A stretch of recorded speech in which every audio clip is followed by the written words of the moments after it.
Comenzamos un nuevo episodio de esta colección de testimonios de protagonistas de la educación en Canarias, que, como saben, está financiada por la Fundación Mafre Canarias y la Universidad de La Laguna y que desarrolla la Cátedra de Tecnología y Educación. Nos encontramos en estos momentos en una de las sedes de la Universidad de La Laguna, la que está situada en la calle Viana 50. Y nos acompañan hoy el profesor Manuel Borges, Charo Guimerá y Juan Llanes. El episodio de hoy vamos a dedicarlo a reconstruir, a recordar un poco lo que fue la memoria, la trayectoria de un importante movimiento de renovación pedagógica de Canarias llamado Tamonante. Este es el objeto y motivo de que estemos aquí para poder conversar. La idea es recuperar la memoria, dialogar y no sé, y dejar huella de algún modo de lo que, cómo nació, cómo se desarrolló y qué aportó este MRP llamado Tamonante. Pero antes de empezar a hablar del movimiento, a mí me gustaría que se presentaran ustedes. Cuéntenos un poquito quiénes son y cuál, sobre todo, esa biografía de trayectoria profesional en la docencia. Charo, ¿empiezas tú? Pues yo tenía muy claro mi opción de ser maestra toda mi vida y así fue. Me especialicé más en rurales, en escuela rural en Canarias y mantuvimos también una buena lucha ahí para conservarlas, pero también soy de educación especial, he sido de compensatoria, de educación de adultos, tengo un recorrido grande en la escuela. Y luego, pues, en los movimientos de renovación pedagógica. Tanto es así que pertenezco al colectivo Freinet desde su fundación, hace ya 40 años por lo menos. Pertenecí a Tamonante en su momento y defendiendo la escuela pública siempre ha sido mi meta. Manolo, por ejemplo. Pues bueno, yo también soy maestro, he sido maestro, y yo diría que he tenido la enorme suerte de haber vivido las distintas etapas educativas y los distintos aspectos del sistema, en distintos aspectos y funciones del sistema educativo, desde educación infantil y primaria, educación secundaria, cargos directivos en centros educativos e incluso el haber estado unos cuantos años en la Consejería de Educación, coordinando un proyecto de mejora de la calidad educativa, además de haber pertenecido, seguir perteneciendo al MRP Colectivo Freinet de Canarias, como Charo, y también estuve en otro colectivo que estaba integrado en Tamonante que se llamaba Colectivo Taoro de Matemáticas. Eso es así brevemente. Juan. Pues yo también soy maestro, estuve casi 20 años dando clases. Entonces llegó, me acuerdo, un inspector, no me acuerdo el nombre del inspector, que fue inspector aquí y la inspectora de zona lo llevó a la reunión de directores para que nos diera una conferencia de pedagogía. Y entonces recuerdo que empezó a hablar del refuerzo positivo, de los refuerzos negativos, que había que introducir los estímulos en el currículum. Entonces, bueno, yo empecé a perder pie y digo, pero coño, esto no me gusta nada lo que está diciendo este tío, pero no sé rebatirlo. Y entonces a partir de ahí, digo, se acabó el activismo, estar hasta las 12 de la noche en el sindicato y en los movimientos de renovación y tal, y yo me dedico a estudiar. Tengo que estudiar, tengo que leer, y así lo hice. No hice curso puente ni nada. Hice desde primero hasta quinto. ¿Pero qué hiciste? ¿Qué estudiaste?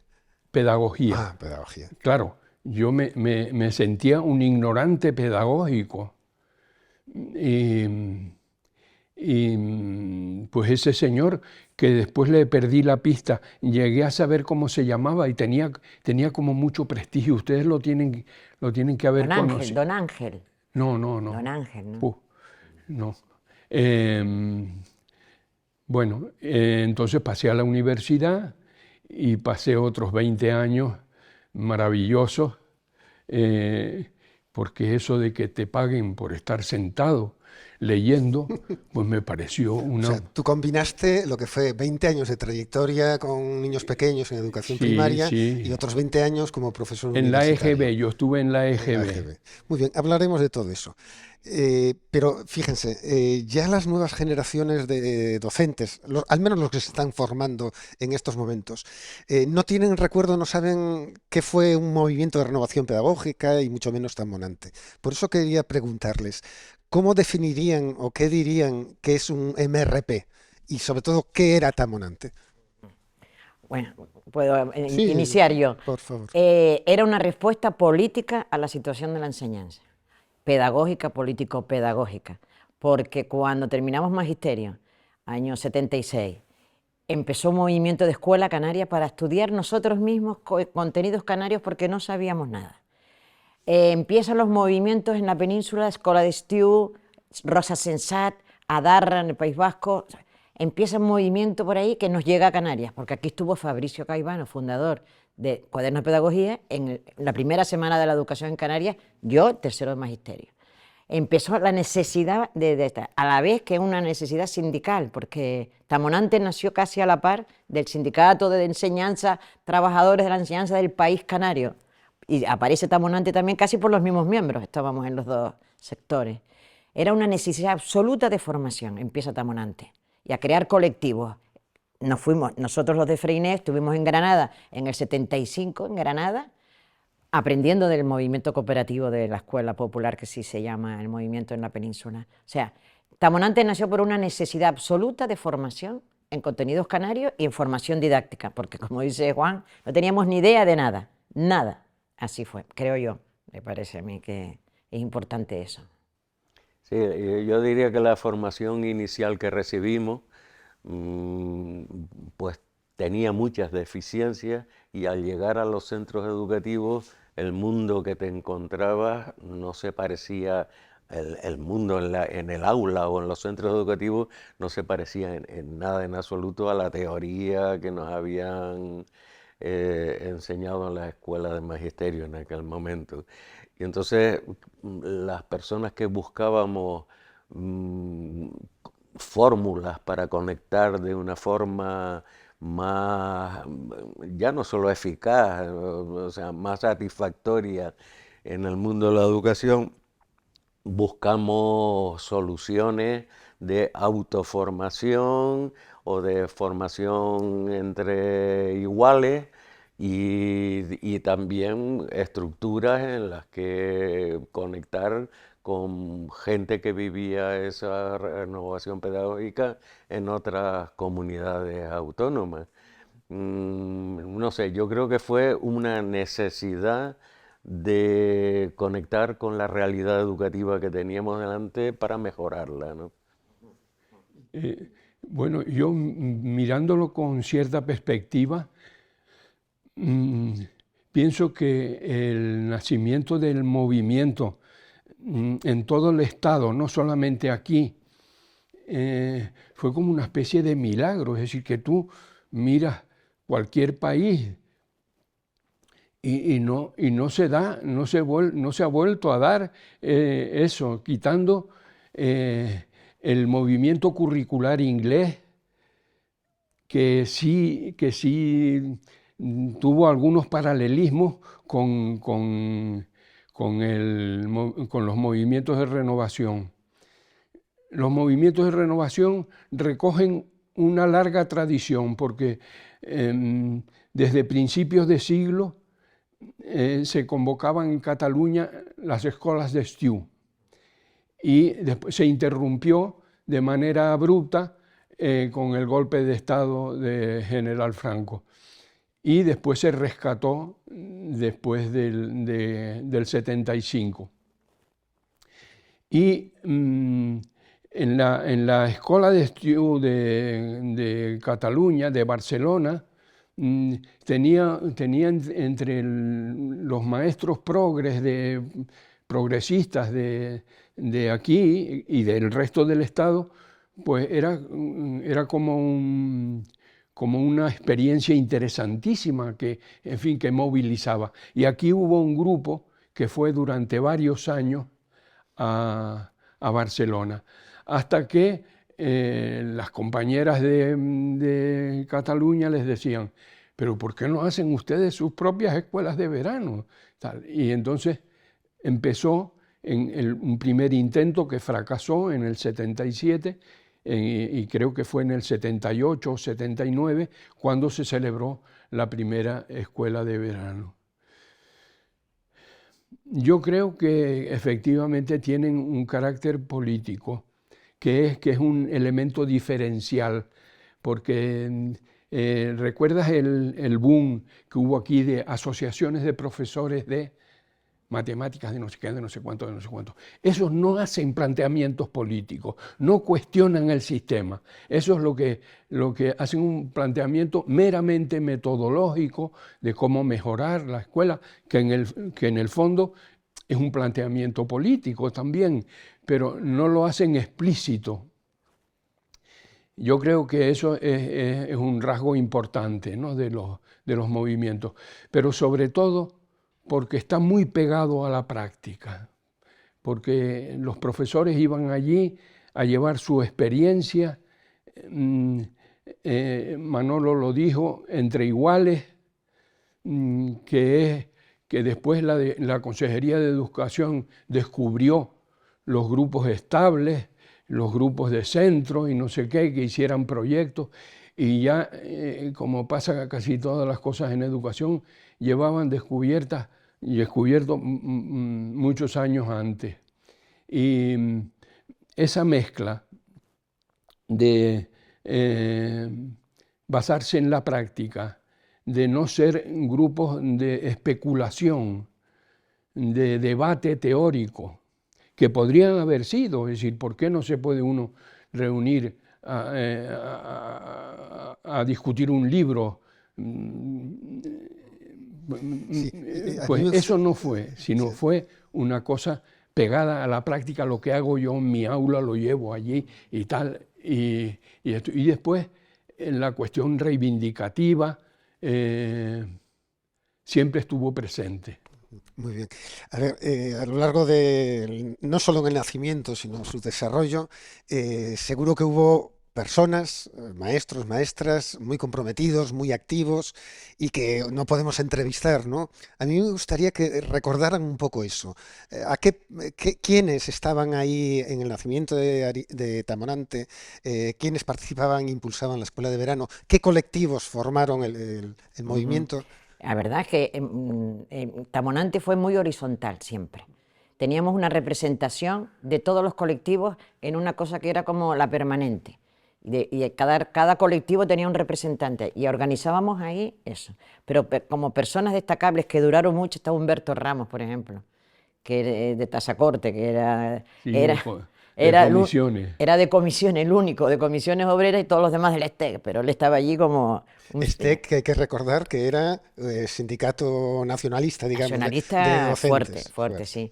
Desde luego estaba hasta el final. Después los representantes de los colectivos han ido turnándose, ¿no?, cambiando y así, pero teníamos matemáticas, inglés, estaba también Balbuena, de matemáticas, estaba como miembro también, duró hasta el final como miembro del colectivo de matemáticas. O sea que hemos tenido eso y lo bueno que hemos tenido es que ha ido cambiándose la gente a lo largo de tantos años y siguió funcionando. O sea, eso nos demostraba también que políticamente la democracia había llegado a la escuela. Y no solamente era el saber diario, que era verdad. ¿Qué hago mañana con los niños? Cuando yo tuve mi primera escuela eran 42 alumnos y no tenía formación ninguna. ¿Qué hago? Yo los miraba y me miraban. Yo 21 años, claro. Entonces, era dar respuesta inmediata a la solución, a la práctica educativa, pero también más a largo plazo. Desde luego, del colectivo Freinet queríamos transformar la escuela. Pensamiento crítico, solidaridad entre alumnos, cooperación, las asambleas de aula, todo eso empezaba también, o sea, era un movimiento, por eso digo que era también político-educativo, ¿no?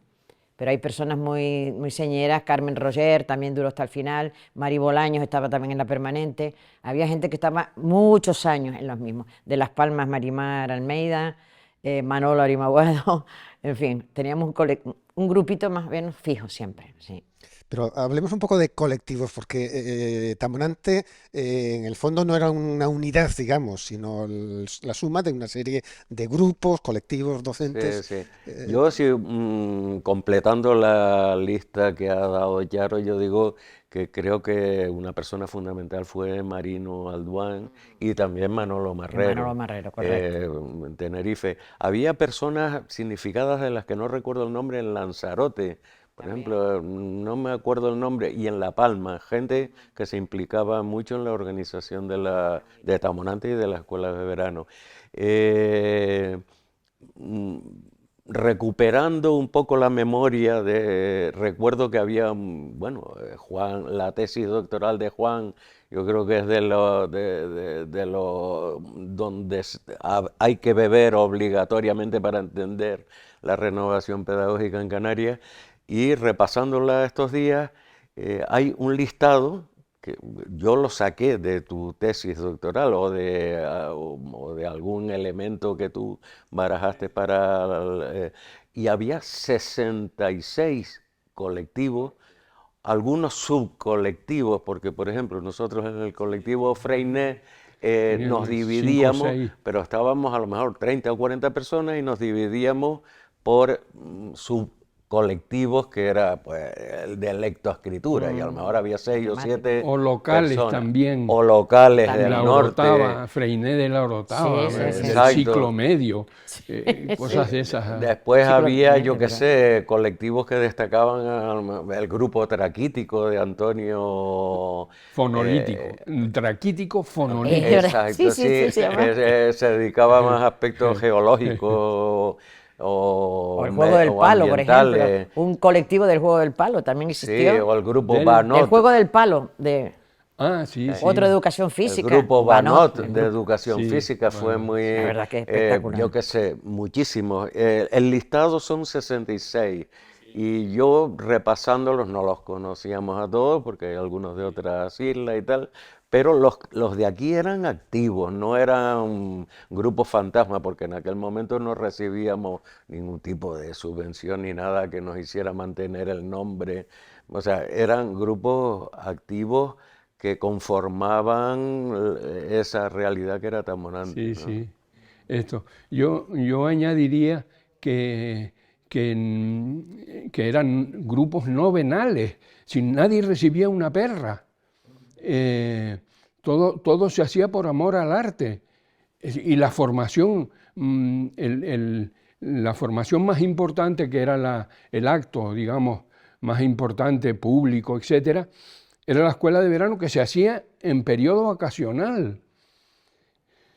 Es decir, lo de que era un milagro, es que era un milagro. Es decir, tú dices, pero ¿qué colectivo de la función pública española, cuando empiezan las vacaciones, se van a hacer formación, se pagan la matrícula, se trasladan a un sitio, pagan el alojamiento? Ninguno. Entonces, bueno, pues con sus discontinuidades, porque los colectivos tenían una vida también efímera, como ha sido, en definitiva, el movimiento, el MRP, que pues, podemos calcular unos 20 años, 2 décadas, desde finales de los 70 hasta los 90.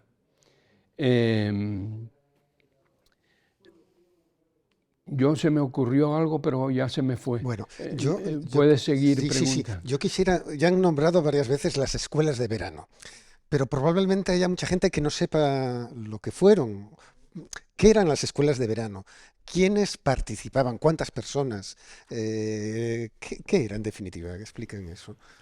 Bueno, Venga, ¿eh? venga, venga, venga. Vamos a ver, las escuelas de verano eran fundamentalmente lugares de encuentro del profesorado con el objetivo era formarse, pero también había objetivos de compartir vivencias y de compartir buenos ratos, ¿no? Incluso ahora estamos acostumbrados a viajar, pero antes ir a Gran Canaria pues era más aventura que ahora. Y cuando se celebraba, porque se celebraban de forma alternativa, un año en Tenerife y otro año en Gran Canaria, pues yo sé que para mucha gente era una fiesta. Yo recuerdo un viaje en barco en que se iba cantando, tocando tambores por los de las chácaras, no sé, era una fiesta en el barco ir a Gran Canaria.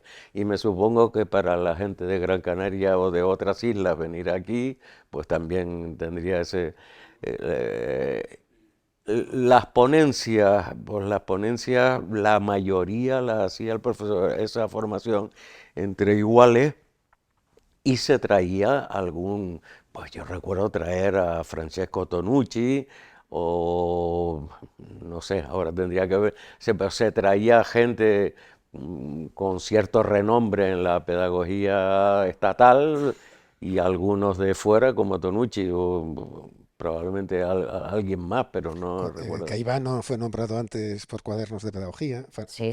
Caivano. Fabricio nos tenía mucha estima a Sí, Canarias, sí, porque sí. veía que estábamos aquí arrancando sin saber mucho. Pero mira, Caivano, de Cuadernos de Ah, Pedagogía. Fabricio Caivano. Fabricio Caivano, ¿te acuerdas? Y Jaume Y Carbonell. Jaume Carbonell, que también vino y colaboró mucho con Sí, nosotros, sí, sí. hicimos varias, incluso hicimos algunas actividades tamonantes en invierno, durante el invierno. No solo escuela de No verano. solo escuela de verano, sino en el Ateneo hicimos algunas charlas con Se llamaban también escuelas de primavera. Sí. Se hizo una, Sí. recuerdo, al menos se hizo fuera de la isla capitalina, Escuela una de se La hizo en Palma, Lanzarote, en en La La Gomera Palma. también se hizo algo.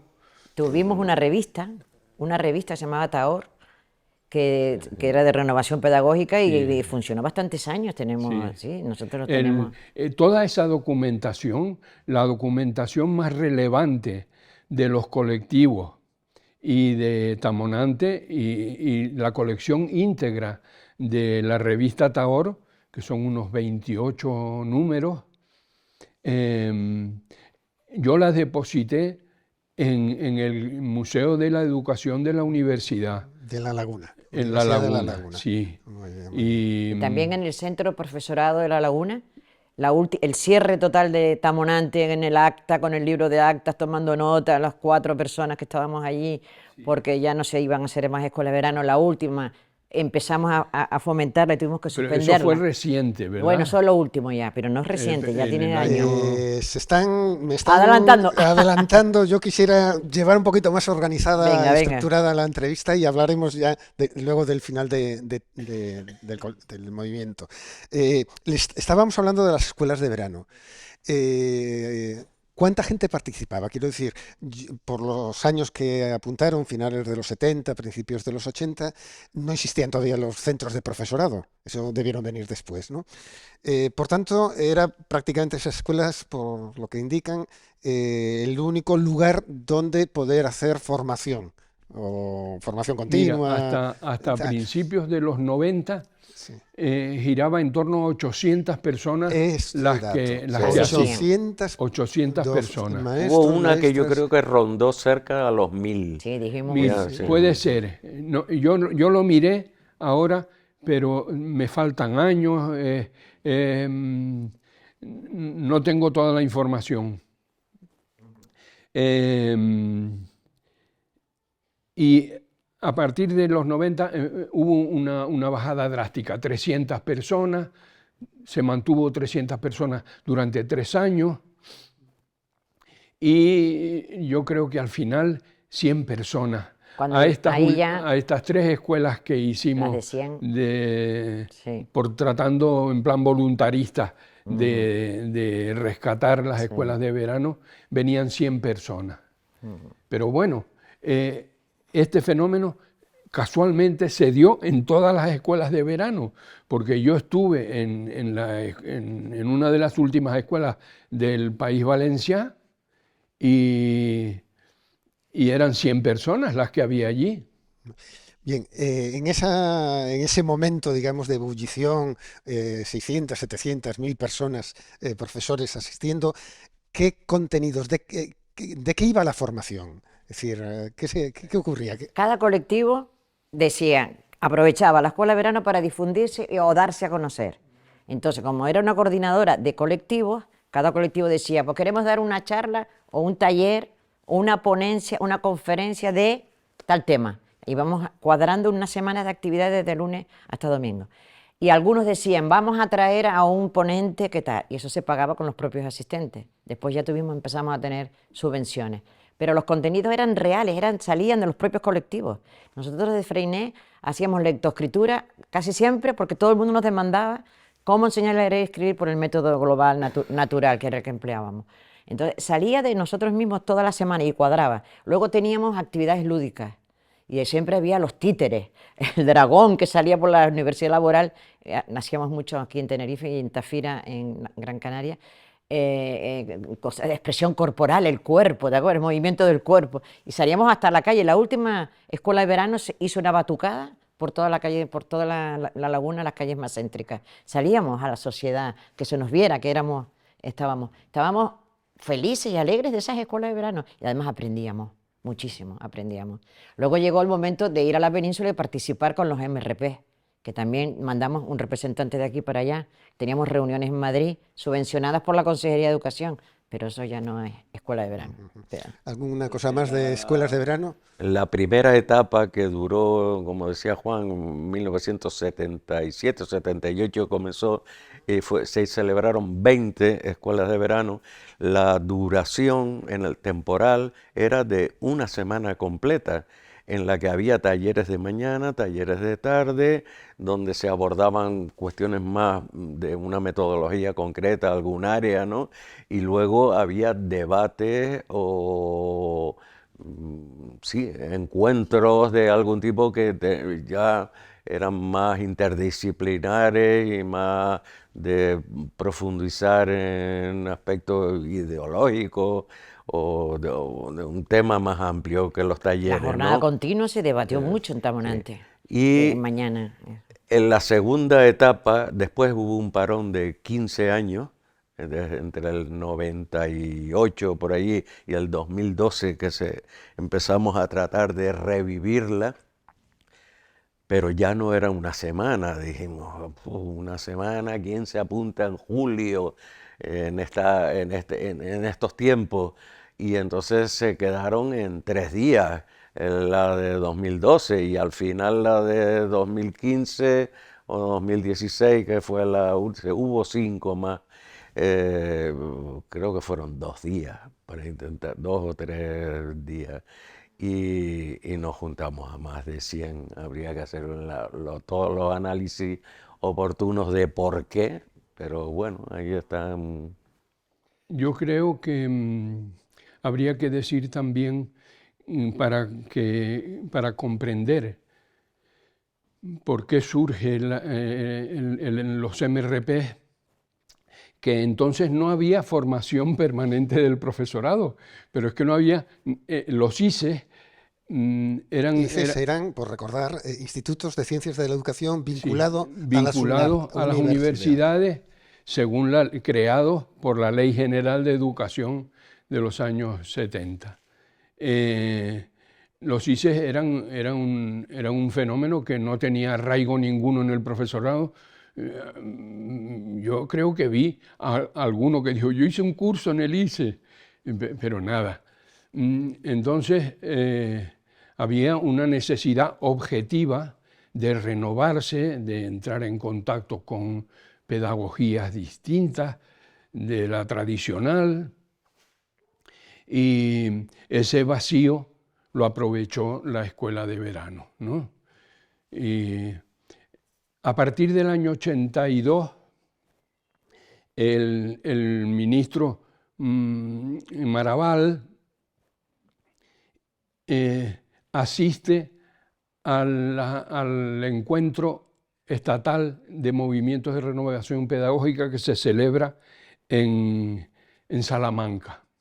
Entonces allí propone que los MRP deberían liderar el cambio educativo en el Estado español.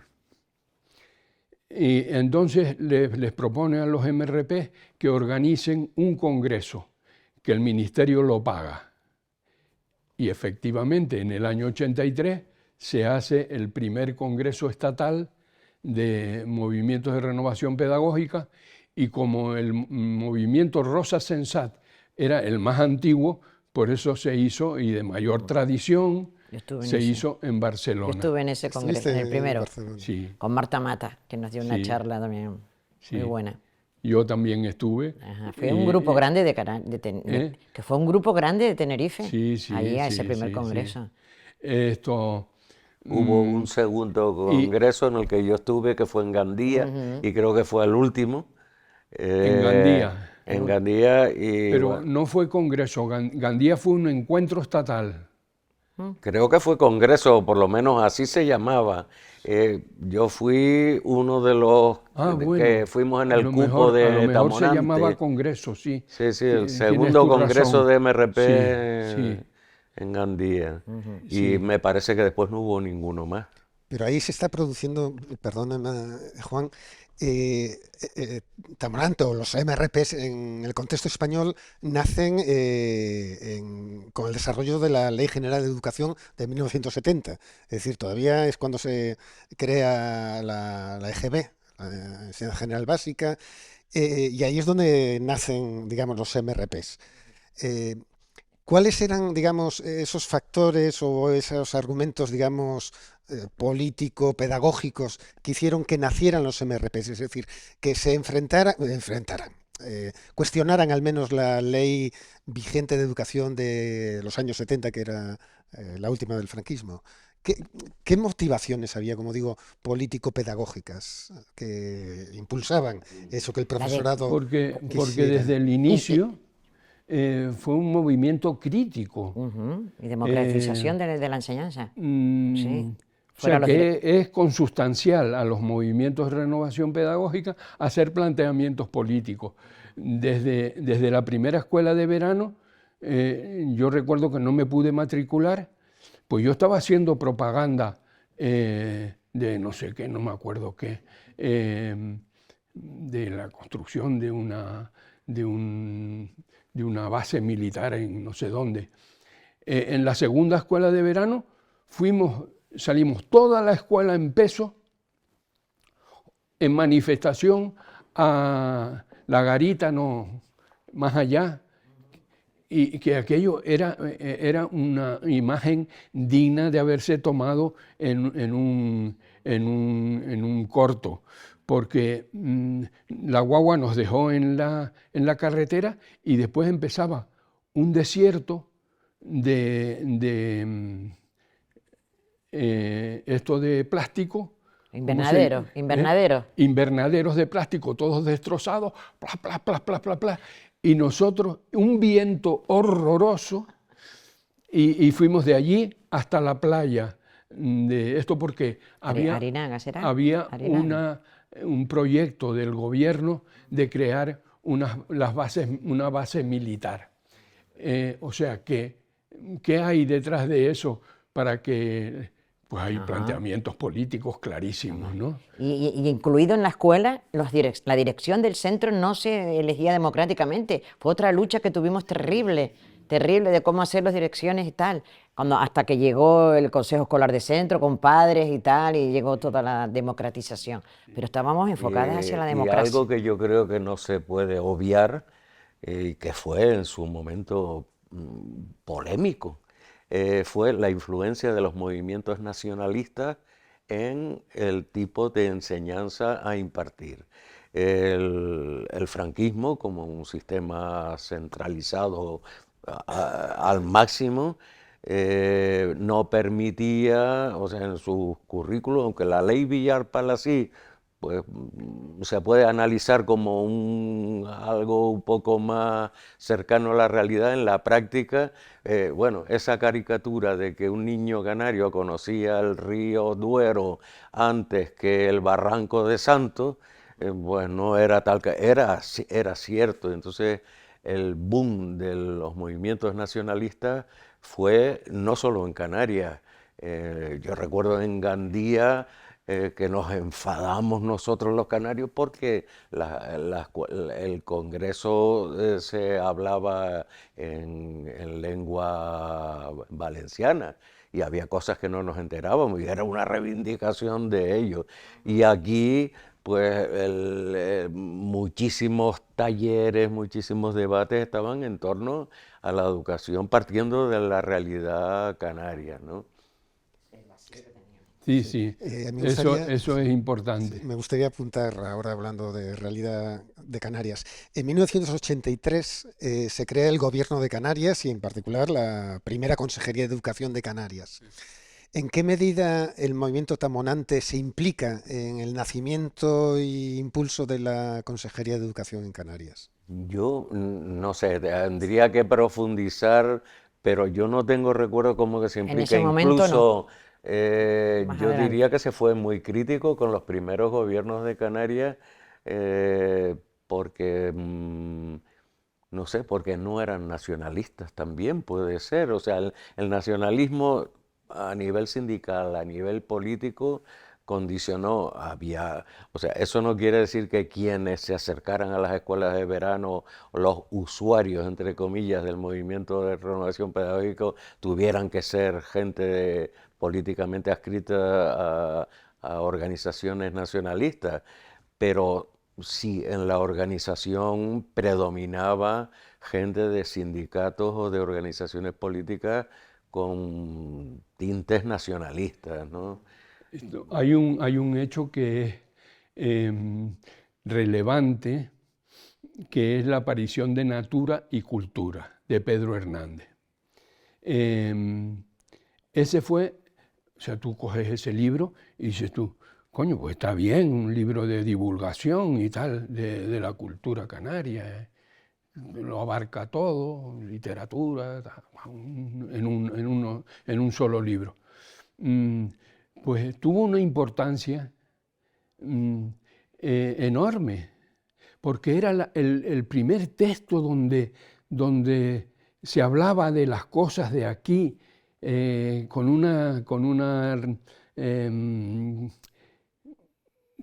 un tono muy especial, no en plan frío, me parece, bueno, creo yo recordar, a lo mejor me lo estoy No, no, inventando sí, yo, es o yo verdad. interpretaba ese libro así, ¿no? Y fuimos perseguidos. Yo creo que efectivamente las escuelas estuvieron muy influidas por la cultura canaria, pero políticamente no significaba que estuvieran por la independencia o que definieran Canarias como un colonialismo, que había dentro del movimiento gente que defendía la postura colonial, Antonio el del Sur, por ejemplo. Hay una ponencia de él en el Congreso de Barcelona que tú la lees ahora y dices, muchacho, Leme para pero allá, ¿cómo se podía leme para decir allá. esto? Y tal.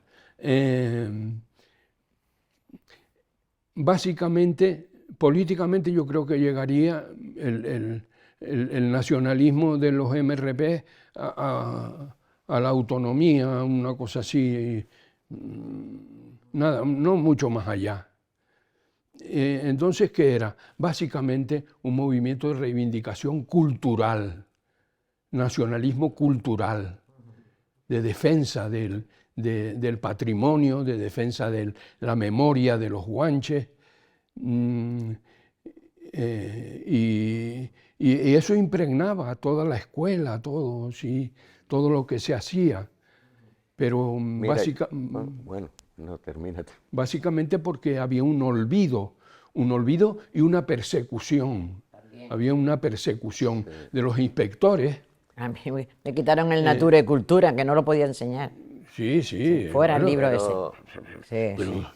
La persecución. ya que Juan ha es que sacado eran lo del unas Natura, cosas infumables, infumables. yo tuve la fortuna y la suerte de ser uno de los participantes en Natura y Cultura.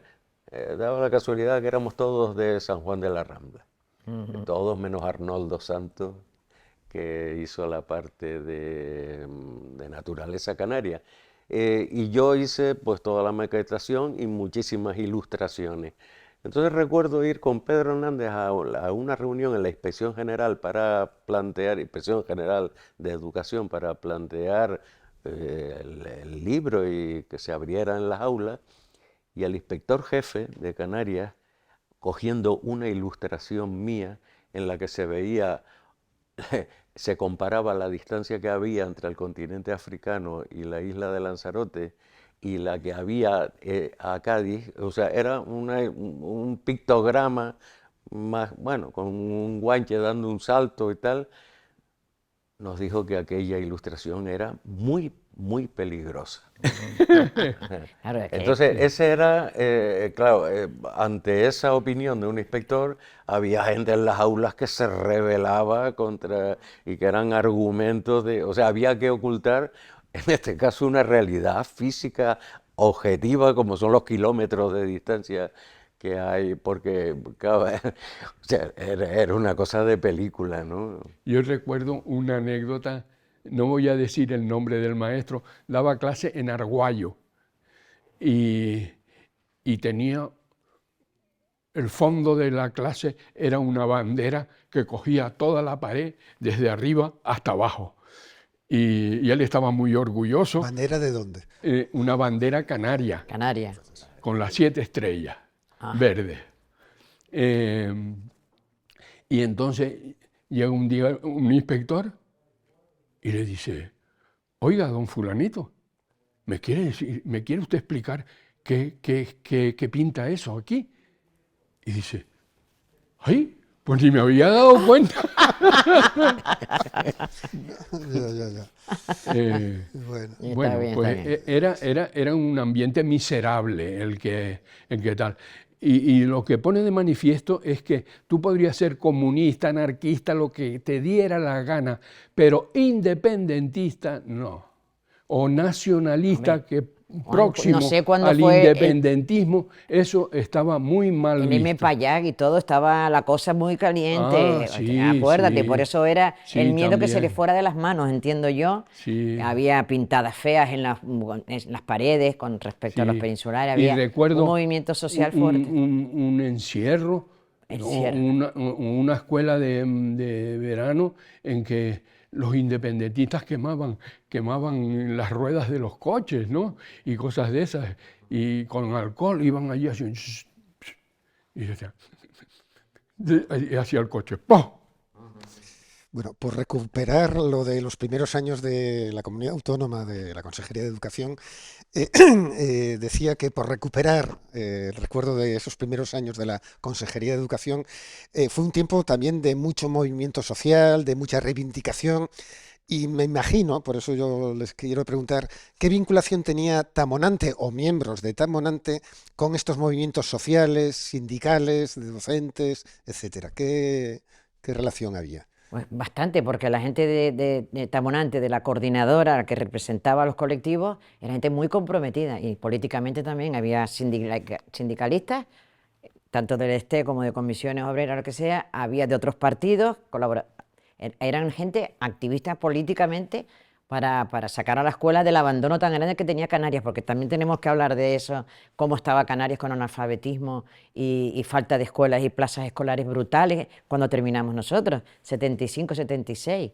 Yo fui a Benijo, 42 niños en un aula, ya está, una unitaria, y ya estaba. En fin, había muchísima vinculación. Luego tuvimos también nuestra voz en la consejería y nuestro reconocimiento de la consejería. Nos llamó por lo menos a varios colectivos de Tamonante para colaborar. ¿Quién ¿Quién les fue? llama? ¿En qué año fueron los programas renovados? Ciclo medio adaptado a Canarias. ¿Quién Esto está? es 85-86. Sí, 85-86.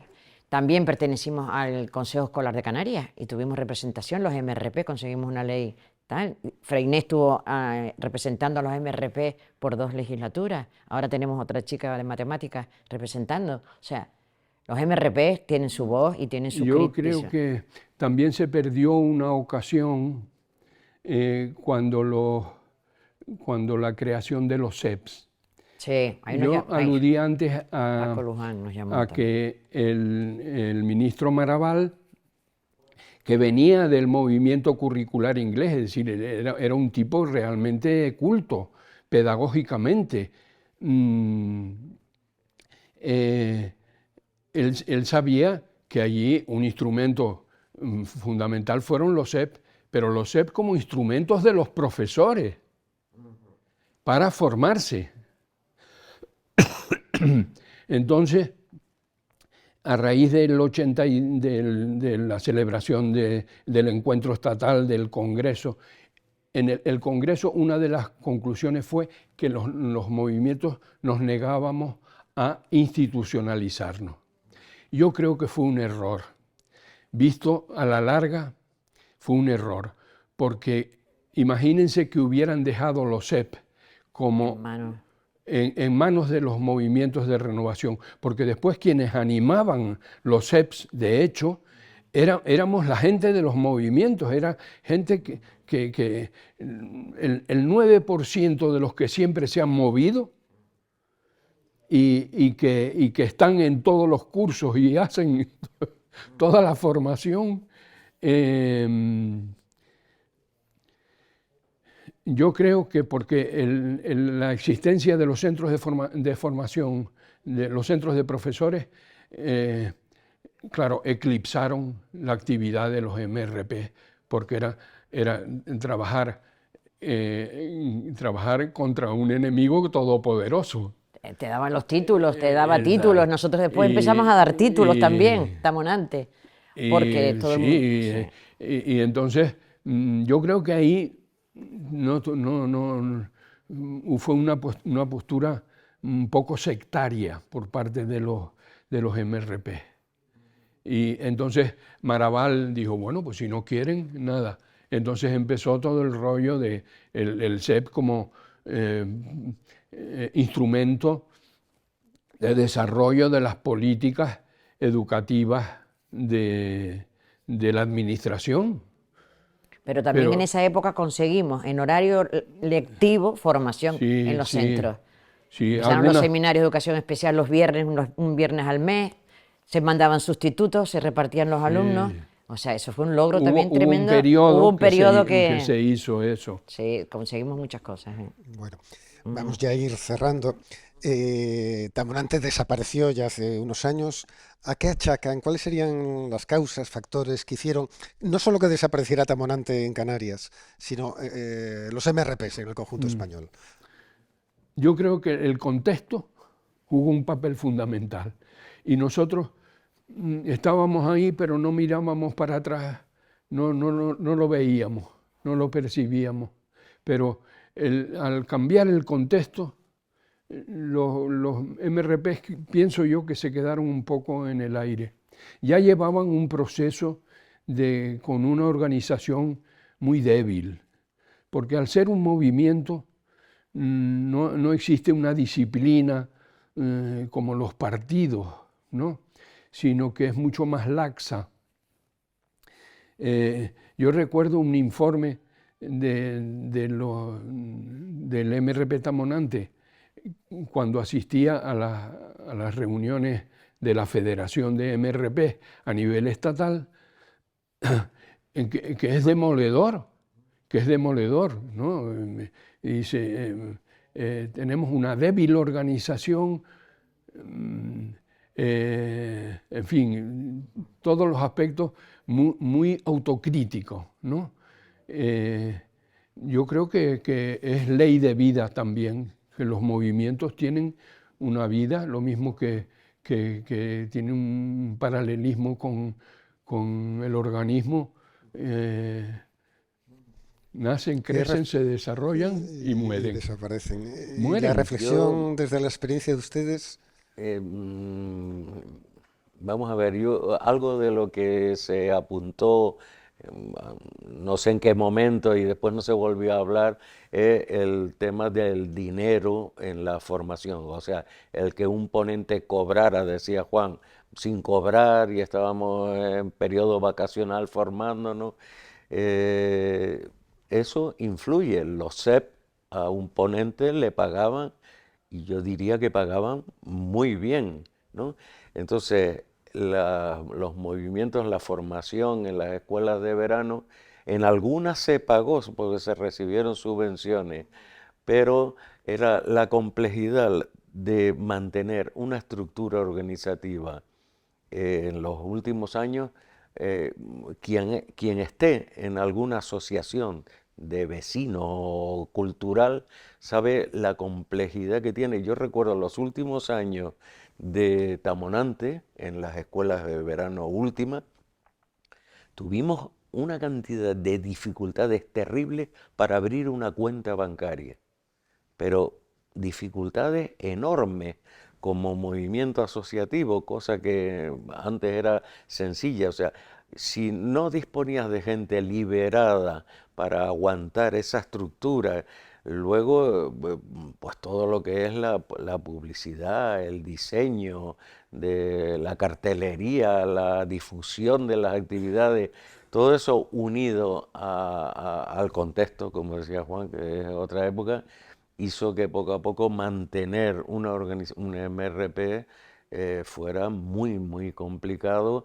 y luego, como en otras facetas de la vida, la gente que lo mantenía eran los que teníamos una edad ya avanzada y no entraba, era muy difícil captar a gente joven, no para ir a formarse, sino para aguantar la estructura organizativa, ¿no? Porque la motivación era escasa, ¿no?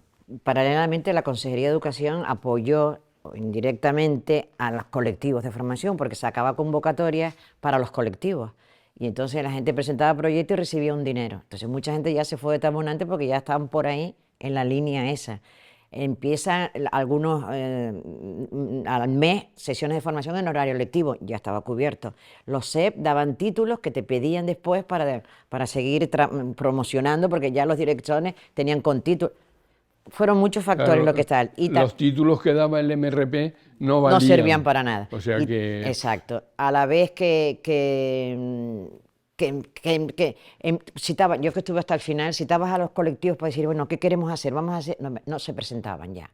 O sea, ya estaban en la otra onda institucional. Si ibas al profesorado individual, ibas a unas cosas en la península, de formación te la pagaban, te la subvencionaban. O sea, no podíamos competir de ninguna manera con toda esa estructura. Y poco a poco se fue muriendo, ya la gente ya había buscado sus caminos, estaban subvencionados. Ya con nosotros Y ya no. para ir acabando, vamos a ver, todos ustedes ya son profesoras ya jubilados, ya con su experiencia, mirando con esa trayectoria de los 40, 50 años cuando empezó Tamonante, ¿qué queda hoy de las ideas de Tamonante en la Escuela de Canarias? Es decir, ¿en qué medida Tamonante, o si no Tamonante, esas ideas pedagógicas renovadoras están hoy asentadas ya en los colegios, aulas del archipiélago? ¿Qué queda? Yo, bueno, no sé, yo creo que los presupuestos básicos de lo que es una educación progresista, eso sigue siendo válido y lo será mientras exista una escuela tradicionalista, racionalista, idealista, como quieras llamarla, ¿no? La escuela tradicional. En primer lugar, porque el movimiento progresista entiende la educación como crecimiento frente a la inmensa mayor parte, la inmensa mayoría de las instituciones entienden la educación como adquisición de conocimientos, y cuanto más conocimientos, medibles además, ¿no? Nosotros sabemos bastante de eso.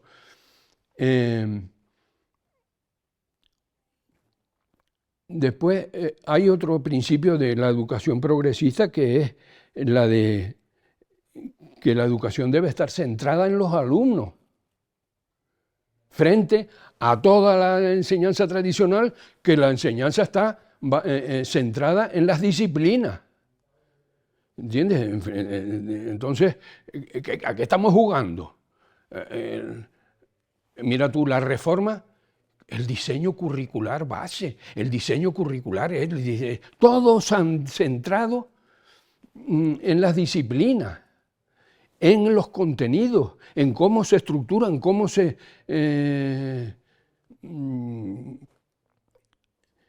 transmiten. Y te olvidas de que los intereses de los alumnos, y los alumnos son lo principal, porque las escuelas se hacen para que vayan los alumnos, no para que vengan los libros ahí, ¿no? Las asignaturas. Pues yo creo que ese es un principio que ha quedado ahí, que quedará para mucho tiempo, ¿no? Después yo destacaría también una idea que tiene que ver con la concepción de la inteligencia. Es decir, los movimientos se sentían abogados de la enseñanza comprensiva y de la enseñanza que no segrega frente a los otros, que era un conocimiento alienado, que no se relaciona una cosa con otra, etcétera, ¿no?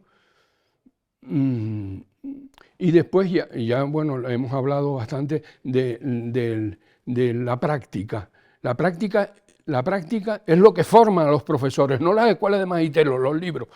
La práctica, cuando tú discutes tu práctica, reflexionas sobre tu práctica, eso es lo que te va desarrollando profesionalmente. Y si encima tienes una visión política y sabes que tú con tu práctica no vas a transformar el mundo, porque el mundo es una putada, que lo que hace tal, tienes planteamientos políticos, pues miel sobre hojuelas. O sea que yo creo que ha quedado una semilla que refuerza los principios de la enseñanza progresista. Eso, ¿qué ha quedado? Y sobre todo les preguntaría si ha merecido la pena todo ese esfuerzo que ustedes han hecho. Venga, yo creo que sí ha merecido la pena y ha quedado. A mí el miedo que me da ahora es lo que no ha quedado o lo que se va perdiendo, que más que las cuestiones de formas de aprendizaje, de partir del alumnado, que parece ser que, bueno, en mayor o menor grado, en algunos lugares más y en otros menos, pero yo temo que algunos otros aspectos más ligados a lo ideológico, como puede ser la participación democrática del alumnado, de la familia, de los distintos componentes de las comunidades educativas, desgraciadamente me da miedo, se está perdiendo. Y hay actitudes autoritarias de equipos directivos que antes no las hubiéramos permitido desde los claustros, y sin embargo hoy la respuesta es el silencio y el aguantarse. Y eso, tal como tenemos la sociedad, por lo menos española actual, española y mundial, ¿no? De autoritarismo, a mí me da miedo que eso no es que no quede, es que se ha perdido y no sé de qué forma se podría recuperar. Teníamos también en Tamonante unas tablas reivindicativas de política educativa, que también coordinadas con la península y tal, pero en Canarias en concreto quedan pendientes dos grandes cosas. Bueno, a nivel de MRP supongo que también, y es del 0 a 3 años, que lo reivindicábamos siempre, política gratuita y una política educativa de 0 a 3, y los consejos escolares paritarios. Seguimos siendo entre el profesorado y eso, mayoría que las familias, en cuanto a número de composición de miembros. Eso lo reivindicábamos entonces y todavía se tiene que mantener. Lo que pasa es que los MRP, no sé, yo participé en algunos encuentros estatales de MRP con la escuela gallega, el no al cierre de las unitarias, coordinados con todo el Estado. Conseguimos bastantes cosas. Yo creo que esa plataforma sigue existiendo, porque se sigue hablando de la España abandonada, ¿no? Como se diga. Entonces, yo creo que los MRP, en alguna manera, por ejemplo, nosotros, el colectivo Freinet, sigue existiendo, nos seguimos reuniendo. Tenemos miembros jubilados, correcto, y miembros que están en activo, con lo cual no abandonamos a esta gente. La que está representando el Consejo Escolar de Canarias ahora, MRP, es de matemáticas, está en activo, está con Valbuena. O sea, se siguen manteniendo, quizás ahora no se ven tanto, no hay escuelas de verano, no estamos en las redes de ellos tampoco, bueno, aunque nosotros Freinet ha colaborado con la universidad, con Ana Vega, con la formación de los alumnos.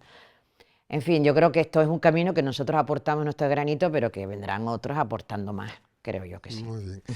Pues nada, agradecerles tremendamente que hayan querido participar en estas entrevistas. Si quieren decir algo más para cerrar ya. Gracias a ustedes por la iniciativa, porque es fundamental tener esta memoria histórica nuestra que pertenece a todo el pueblo canario. La verdad que sí. Muy bien. Gracias. Pues nada, muchas gracias. Venga, hasta luego.